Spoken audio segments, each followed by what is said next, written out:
ممكن خلال المباراه. طب ما الجابون عملوا مش كده، مطمن. خلي بالك يا الجابون عملوا كده وغينيا بيساوي تعادلوا معاهم في اخر دقيقه. الزمالك مع فيريرا كان بيعمل كده، فيريرا كان بيجيب جون ويقفل بعد كده بقيه الماتش. معظم ماتشات الزمالك مع مانويل فيريرا فاز 1-0 بمعظم الماتشات. او في تكتيك الفتره الحاليه في الكره الحديثه، الكره العالميه الحديثه، التقفيل مظبوط.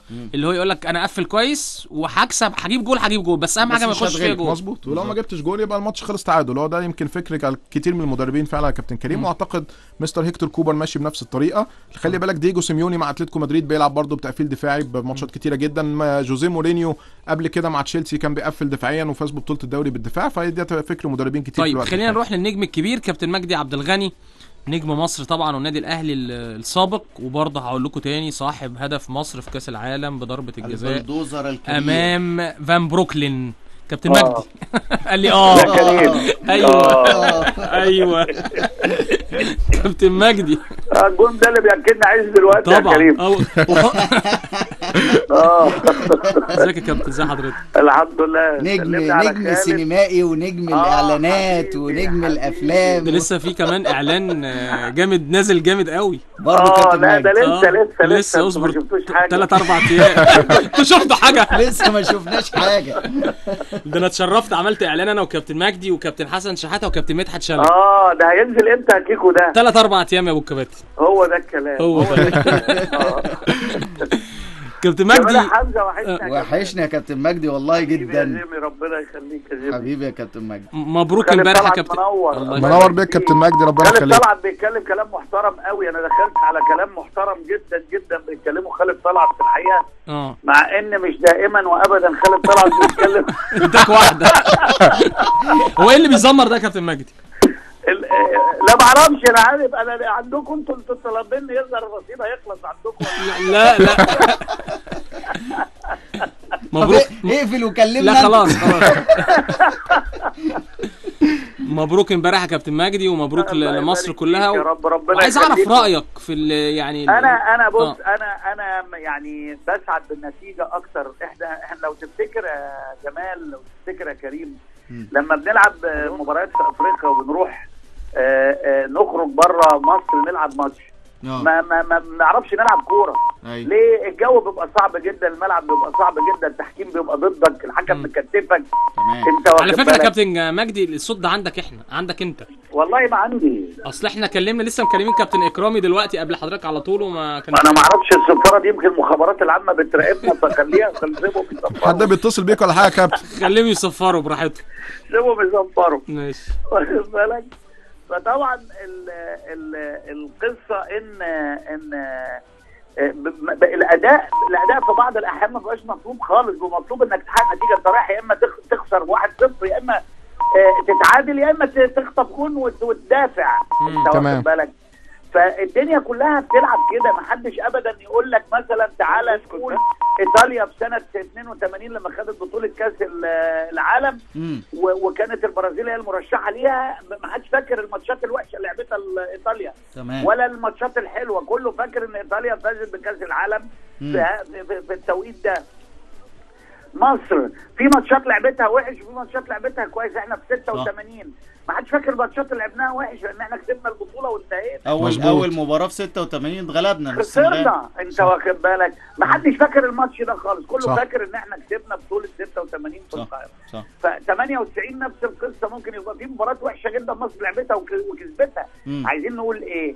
النتيجه هي اهم من الاداء. يا فرحتي العب كويس وانتوهات وكباري وسروهات بساط وبالكعوب وفجأة ابص الاقي خدت جول واخرج.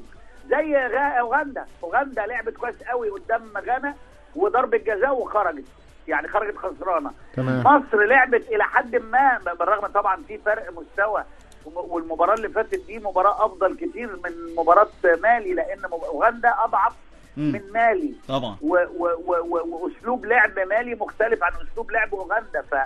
يعني عايز اقول ان مصر كانت افضل في المباراه ديت، لكن بالرغم من كده ممكن الاوغنديين بقى يروحوا يلبسوا طواقي ويقولوا احنا خسرنا. خلاص هي دي كره القدم. اللي بيدافع افضل وبيدافع كويس وما يجيش فيه جون هو ده اللي يقدر يجيب جون. والله جاب الجون كسب 3 نقاط، ما جابش الجون يبقى خد نقطه وانتهى الموضوع على كده. طيب. فانا شايف ان منتخب مصر بالاسلوب ده، والاسلوب ده خد بالك اللي هيوصل كاس العالم.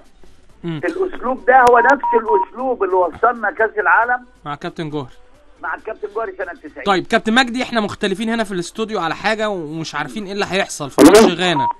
اتفضل. قلنا ان الراجل يعني في راي بيقول ان جراند هيريح اللعيبه الاساسيين ويلاعب اللعيبه اللي هم يعني اللي ما لعبوش امام مصر. ده وارد جدا جدا جدا، ويمكن يكون جراند عايز يخسر الماتش عشان مصر تقعد تلعب على الملعب السيء جدا ده، وهو يروح يلعب في الملعب الكويس. وفي راي تاني بيقول لا، ده الراجل عايز يقعد في نفس المدينه ولازم يكسب عشان يبقى اول او يتعادل، وفي نفس الوقت عايز ما يخسرش من مصر مرتين ورا بعض، ان هناك الجمهور في غانا والاعلام الغاني كان الدنيا مقلوبه عليه بسبب الخساره في تصفيات كاس العالم. لا، هو لما هيلعب بالاحتياطي هيبقى عنده مبرر بان هو خسارته جت من ايه، واصلا هو صعد. دي نمره واحد. نمره اتنين، هو المبرر الاكبر انه ما يلعبش على الملعب السيء جدا جدا جدا ده، انت واخد بالك. نمره ثلاثه، هو مش دول مش زينا دول. احنا ليه ما بنحبش الهجره؟ لان احنا قاعدين جنب شط النيل بنزرع وبناكل وبنشرب. ايه اللي يخلينا نسافر؟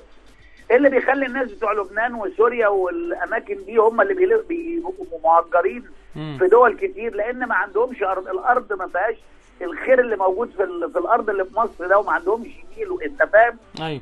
فالقصه دي يعني هم ما عندهمش قصه انهم يقعدوا، لا ده احنا هنقعد هنا، لا ده متعودين كل يوم يروحوا بلد. وممكن يا كابتن مجدي كمان مواجهه الكونغو تبقى اسهل من مواجهه كوت ديفوار او المغرب. ده ممكن. وبعدين الملعب هيفرق معاهم جدا، خد بالك. ملعب سيء قوي يا كابتن مجدي. الملعب وحش وحش وحش وحش فوق ما تتخيل، وهم يعني بيعانوا منه، انت واخد بالك. هم مش عارفين يلعبوا كوره منه. يعني الماتشات في المجموعه كلها خلصانه 1-0 1-0 1-0 1-0. طيب الخط قطع مع كابتن مجدي، التليفون انفجر شكله. الخط قطع مع كابتن مجدي عبد الغني، ويعني هنحاول نكلمه تاني. لكن كابتن مجدي رأيه او متوقع ان جراند المدير الفني الغاني او المدير الفني لمنتخب غانا هيلعب بالصف الثاني، وان المباراه مش نفس الكلام اللي انا قلته، متفقين في الحته دي. انا شاكك في القصه دي. انت عارف التوقعات بتاعتي ما بتخالفش. انت عارف التوقعات بتاعتي ما بتخالفش. هنشوف. طيب خلينا يعني نتكلم شويه محليا بعد ما اتكلمنا